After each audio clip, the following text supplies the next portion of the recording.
In European folklore, Sandman is a mythical creature who puts people to sleep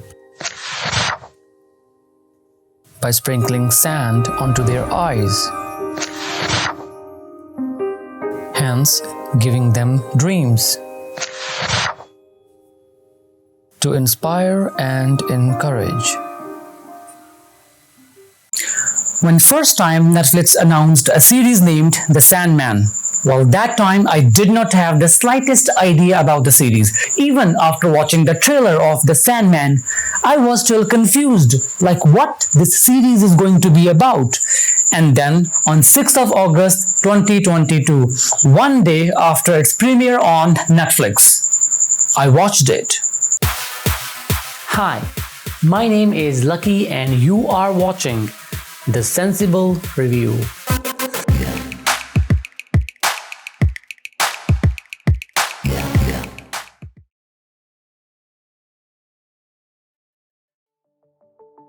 The Sandman.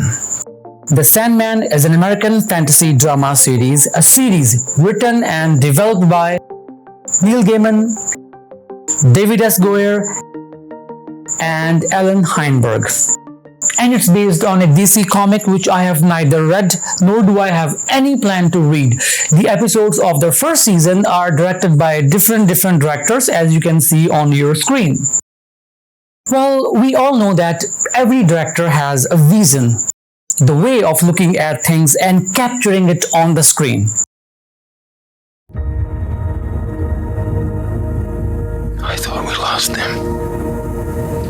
I mean, every director has a unique style and understanding. I don't understand what's the point of having multiple directors and assigning them separate episodes to direct. That's ridiculous, and same thing goes with the writers as well. Well, I'm not against more than one writer or director working together on a project like a movie or series. That's totally fine, but they have to work together, not like one person working on one episode, another person working on another episode. That's ridiculous. Well, this kind of technique, it works with a series like Black Mirror, where every episode has a unique storyline. And it doesn't work at all, and it only brings inconsistency when you have a story that's going to continue throughout the whole series, or maybe like season after season. The good news is the second season of The Sandman will be directed by one director, Jamie Child. And I think they should have done the same thing with the teleplay writers. But the teleplay writers, they are still going to be like different. So that means the inconsistency in the writing is still going to be there even in the second season. And about the first season, well, there are issues, and the negative impact of having multiple writers and directors is also there. I mean, if we just think about the first season, they had a great story. And the first season could be like a masterpiece, but now we know that it's far away from being a masterpiece. And it's not because of the budget issue or VFX issue according to some people. The actual issue is the writing and direction. But that doesn't mean the first season is bad or not worth watching. There's so many things in the first season that blow your mind. I love the first season, and that's why I have decided to review every episode of the first season on this channel one by one. Because it's not possible to talk about everything in one video, and there's so much to talk about. The purpose of this video is to introduce you to the world of Sandman and talk about its concepts. So now let's get into the concept.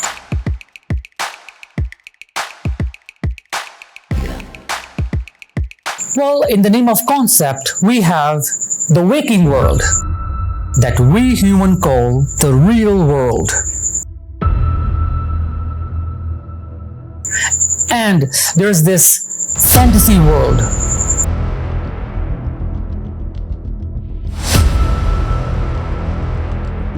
World of dreams and nightmares. Moreover, there are these powerful beings known as Creeper's family of seven, the endless, which includes dream, death, desire, despair, delirium, destiny, and destruction. Each endless has its own realm to operate, and through their function, they serve humans. For example, Sandman, also known as Morpheus, is the king of the dreaming world who creates and controls dreams and nightmares, while dreams to inspire and encourage, nightmares to make them face their fear. In the first season, we only see four of the endless: dream, death, desire, and despair. But the series is mainly focused on Sandman being the leading character. And one thing that I find quite weird is that these endless beings, they are quite like humans. They also need to eat and rest. You need rest, my lord. And food and perhaps a bit more rest. They have thoughts of vengeance. When they captured me, I just had one thought. Vengeance. Thought about quitting their job. They desire a purpose beyond their function. I'd had a true quest. A purpose beyond my function, and then suddenly it was over. Basically, just like humans, they seek satisfaction. And they also faces issues like sibling rivalry. Mess with me or mine again, and I shall forget your family. Further, this fantasy world is extended by adding heaven and hell. Well, we don't see heaven, but we do visit hell in the 4th episode. It has many names. Avernus, Tartarus, Hades, the infernal region you call hell. And meet one of the legendary character, Lucifer, the Morning Star. And there are other legendary characters as well, like a walking nightmare, Corinthian, Constantine, not John Constantine, but instead of John, we have Joanna Constantine, creating the same magic on the screen. And how can we not talk about the Fates, who can see present, past, and future? They are the trio, not a singular entity. The three who are one. The one who is three.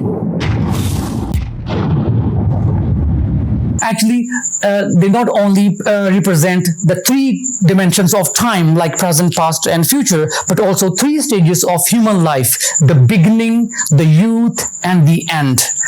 And more you talk about it, less and less it feels. And there's so much more that I really want to talk about. I think that's all for now for this video. I can't wait to review the first episode of the first season of The Sandman, The Sleep of the Just.